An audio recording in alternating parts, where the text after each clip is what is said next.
আলহামদুলিল্লাহ কাফা ওয়াসসালামু আলা ইবাদিহিল্লাযিনা ইসতাফা আম্মা বাদ ফাআউযু বিল্লাহি মিনাশ শাইতানির রাজিম বিসমিল্লাহির রহমানির রহিম। সুপ্রিয় চ্যানেলের বন্ধুরা, আশা করি আল্লাহর অশেষ মেহেরবানিতে আপনারা সকলে ভালো আছেন। আলহামদুলিল্লাহ, আমিও ভালো আছি। প্রতিদিন আজকে একটা ভিডিও নিয়ে আসলাম আপনাদের সম্মুখে, অনেক গুরুত্বপূর্ণ একটি ভিডিও।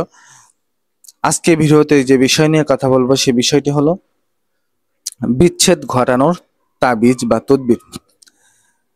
বিচ্ছেদ বলতে এরকম যে অনেক স্ত্রীর এরকম হয়ে থাকে যে তার স্বামী দুইটা বিবাহ করছে, দুইটা বিয়ে করার কারণে তাদের ভিতরে অশান্তি হচ্ছে এবং একজন চাচ্ছে যে না আরেকজন বউ চলে যাক, আমার স্বামী এবং তার ভিতরে বিচ্ছেদ ঘটাই দিই। এরকম যেহেতু হয়ে থাকে, আবার এরকম যেহেতু হয় যে প্রেমিক প্রেমিকা একটা ছেলে এবং একটা মেয়ে সম্পর্ক করে, বাবা মা জেনে গেছে, এখন ওই বাবা মা ওই ছেলে এবং মেয়ের ভিতরে বিচ্ছেদ ঘটাতে চায়। এরকম যেহেতু হয়ে থাকে এবং বিভিন্ন যে বিচ্ছেদ ঘটাইতে চান, যে কোনো বিষয় বিচ্ছেদ যদি ঘটাইতে চান, ছোট্ট একটি মাধ্যমে যেটা আমি বলবো এটার মাধ্যমে আপনি অবশ্যই বিচ্ছেদ ঘটাইতে পারবেন। তো এটা কিভাবে কি করতে হবে বিস্তারিত বলবো ইনশাআল্লাহ। আপনারা সকলে যারা আমার চ্যানেল নতুন আসছেন তারা অবশ্যই চ্যানেলটি সাবস্ক্রাইব করে রাখবেন এবং পুরাতন ভাই এবং বোনেরা যারা আছেন অলরেডি আমার চ্যানেল সাবস্ক্রাইব করে রাখছেন তাদেরকে আমার অন্তরের শ্রদ্ধা, ভালোবাসা এবং অভিনন্দন। তো প্রিয় ভাই এবং বোনেরা, এটা কিভাবে করবেন?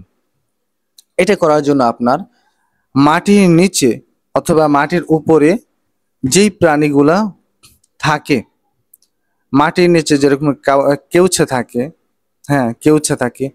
কেউছে না করেই ভালো। আপনি মাটির উপরে যেগুলো থাকে কালো রকমের, কালো পাখি, যেরকম কাকের রক্ত দিয়ে, কাকের রক্ত দিয়ে এবং কাকের একটা ফন্না বা যেটাকে বলা হয় পাখা, কাকের পাখা।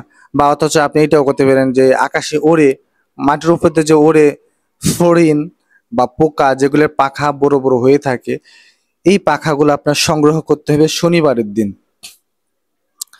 শনিবারের দিন সংগ্রহ করে তারপর যাদের যেই দুজনের ভিতরে আপনি বিচ্ছেদ ঘটাইতে চান সেই দুজনের নাম লাল কালি দিয়ে লিখে একটা কাগজে লিখে তার মাঝ বরাবর ওই পাখাটা রাখবেন। পাখাটা রেখে এবং মুড়িয়ে, সুন্দর করে মুড়িয়ে, এরপর আপনি রাত্রিবেলা উঠবেন। রাত্রে উঠে যে ব্যক্তি দুজনের বিচ্ছেদ ঘটাতে চান তাদের নাম স্মরণে রেখে বিসমিল্লাহর সহিত ওই কাগজ সহ ওই পাখা সহ আপনার আগুনে জ্বালিয়ে দিতে হবে। জ্বালিয়ে দেওয়ার পরে কি করতে হবে, ওই যে ছাইটা থাকবে, পোড়ানো ছাই যেটা থাকবে, পোড়ানো ছাইটা নিয়ে সকালবেলা আপনি যেই দুইটা গাছ, পাশাপাশি দুইটা গাছ আছে, দুইটা গাছের সাথে আপনি ফেলে দিবেন। তার গোড়ায়, একটা গাছের গোড়ায় ফেলে দিলেন, তার সাথে ডলে দিলেন, গাছের সাথে আর একটা গাছের পাশে রেখে দিলেন এবং গাছের সাথে মিশিয়ে ডলে দিলেন, অল্প অল্প করে ডলে দিলে দুইটা গাছ আপনার মারা যাবে এবং দুইজনের ভিতরে আপনার বিচ্ছেদ ঘটবে।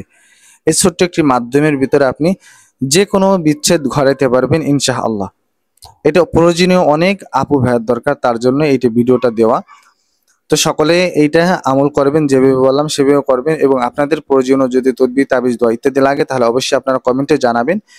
আমি ওই অনুযায়ী ভিডিও দেওয়ার চেষ্টা করবো এবং আপনাদের প্রয়োজন হলে আমার সাথে যোগাযোগ করতে চান তাহলে ডিসক্রিপশন বক্সে আমার নাম্বার দেওয়া আছে, ওখান থেকে ডাইরেক্টলি আমার সাথে যোগাযোগ করতে পারবেন ইনশাআল্লাহ। সকলে ভালো থাকবেন। আসসালামু আলাইকুম রহমতুল্লাহ।